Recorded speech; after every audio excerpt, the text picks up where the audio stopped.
à toutes et à tous, on commence cette revue de presse en France avec le PSG et l'OM et leurs nouveaux entraîneurs, puisque Marseille a officialisé l'arrivée d'Igor Tudor ce lundi et le présente aujourd'hui. De son côté, Christophe Galtier aussi a signé son contrat hier avec le Paris Saint-Germain et il sera également présenté dans la journée. De quoi promettre des nouveaux classiques comme le résume l'équipe dans son édition du jour. Coup du hasard ou pas, les deux clubs rivaux dévoilent leur nouveau coach devant la presse le même jour. Et toujours à Paris, un joueur va également faire son arrivée dans les jours à venir si on en croit le Parisien.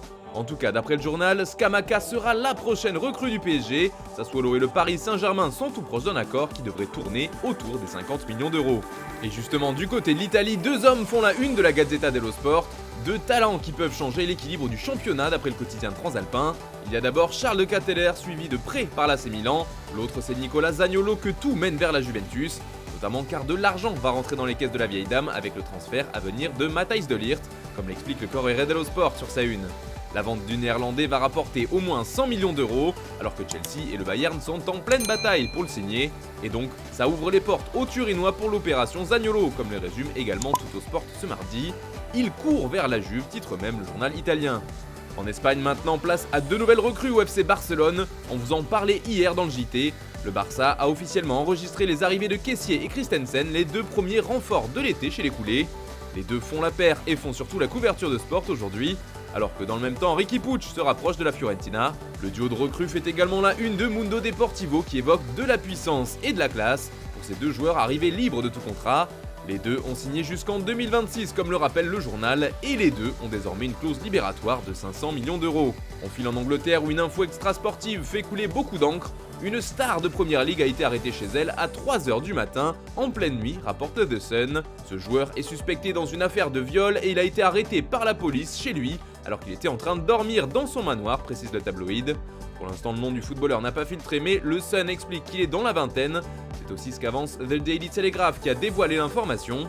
Le quotidien précise au passage que l'arrestation s'est déroulée dans le nord de Londres, mais ce n'est pas tout. Le joueur aurait une renommée internationale et il sera sûrement au Qatar pour représenter son pays à la Coupe du Monde. On parle donc d'un joueur de top niveau qui serait suspecté, même si pour l'instant, comme je vous le disais, aucun nom n'a été évoqué par la presse anglaise. Toujours outre-Manche, on parle aussi un peu de Cristiano Ronaldo et de ses envies de départ, car un transfert de CR7 pourrait bien faire l'effet d'une bombe. Chelsea en a conscience et pourrait bientôt passer à l'acte d'après The Guardian. Les Blues seraient en pleine réflexion et pèseraient leur offre avant de la proposer à Manchester United. Mais il reste encore à savoir si le coach Thomas Tuchel est vraiment chaud. C'est également ce que met en avant The Sun en une des pages sport ce mardi. Le nouveau propriétaire Todd Boehly est chaud pour le faire venir et on le comprend car ce serait un sacré coup médiatique. Quelques semaines à peine après avoir racheté Chelsea. Mais, explique le tabloïd, Tuchel préfère se concentrer sur la défense et la signature de l'attaquant de City, Raheem Sterling. Un gros dilemme en perspective, mais aussi un mystère pour le Daily Mail. Le quotidien est perplexe quant à l'absence du Portugais à la reprise de Manchester et sur les doutes qui planent autour de sa participation à la pré-saison des Red Devils. D'ailleurs, Ronaldo fait aussi parler de lui en Espagne, car si c'est Lucas Vazquez qui fait la couverture de As ce mardi, c'est un autre dossier qui nous intéresse. Selon le quotidien ibérique, il y aurait une réunion au sommet à Barcelone entre Joan Laporta, le président du Barça, et Jorge Mendes, l'agent de CR7. Les deux hommes ne se sont pas vus pour parler du beau temps, mais bien de la possible venue du Portugais au FC Barcelone.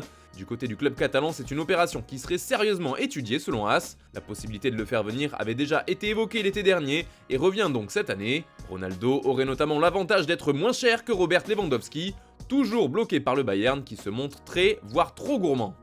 Voilà, c'est tout pour ce matin, merci de nous avoir suivis, bonne journée à tous.